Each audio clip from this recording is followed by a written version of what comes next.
Hi everybody, this is Alchemist2 and I'm back again with another movie review.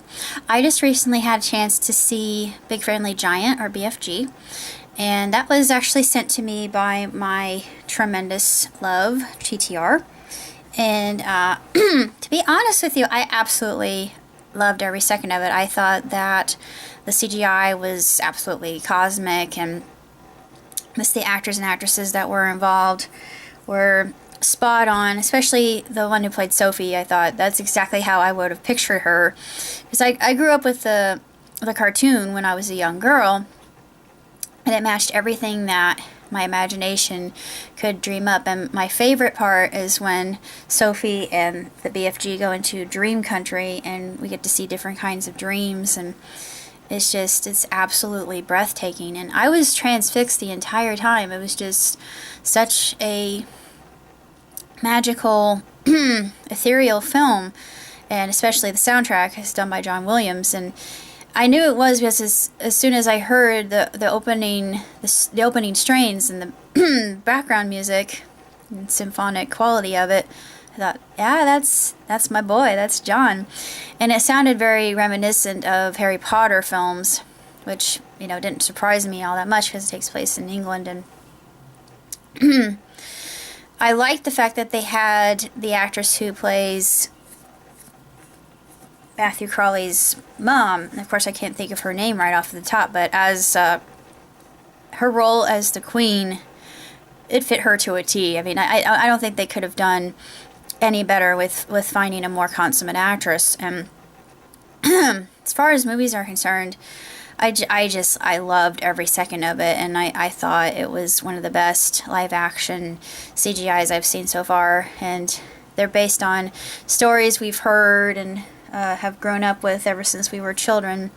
And it was delightful. It really was. It just uplifted me and made me think about the good qualities that man has, and just how Sophie is able to help Runt, as he's called, stand up to the other giants who are ostracizing him. And she even says to him directly, BFG, you can't continue living like this. I thought, yeah, there are so many people, they're so tender and big-hearted and magnanimous that they feel like it goes against their better judgment, or it's a sin to be assertive, but he does. And it's such a wonder to see that, and you think, yes, and it makes you so happy when everything comes together, and especially for Sophie at the very end, and just it's so touching. And as far as films go, I give it five stars, definitely, 2 thumbs, and no quibbling from me.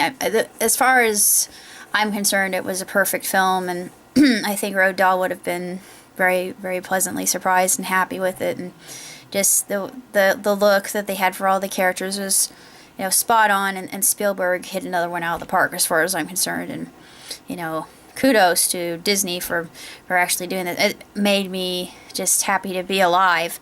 And pretty much that's all I have to say about BFG. And been keeping myself busy with a lot of different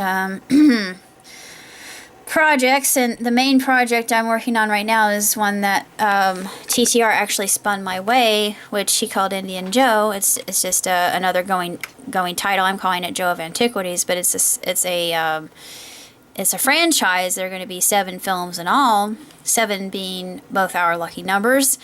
And I've written, the first one I wrote was Joe of Antiquities, Joe and the Egyptian Time Machine. The second one is Joe of Antiquities, Joe and the Atlanteans. And I actually have a list of the scripts in order. Third one's going to be the Lazarus Pool. Fourth is going to be the Village of Vampires. Fifth is Bigfoot. 6 are unicorns. And the final one is when he actually goes into an alternate universe, which is going to be trippy as heck. But, you know, I always wanted to do that. I had done a script called Hotspots, where my main character, basically, he falls through rifts in space-time and all into other multiple dimensions. And it's funny, but along the way, there are some characters that I created, like my quantum jumper. She appears for a split second, and he asks her help, and she's unable to offer it, unfortunately. She would have been of great help if she would have been able to stick around, but she was in process of teleporting back to her home world, and it was just so funny. I thought, I'm not sure how I come up with this stuff, but I've always been a big fan of folding space-time and all that, and it's been a part of the fabric of my growth. But that'll be the final one, and it'll be really romantic too, because in the end we get to see two of our favorite characters finally come to a conclusion about their relationship together, as they've grown over the period of time since the series began, and we've known that they have loved each other from the very get-go. But yeah, it'll be magnificent once I finish it. But that's all I have to say for now, and until next time, live long and prosper. Ciao, Tootsie!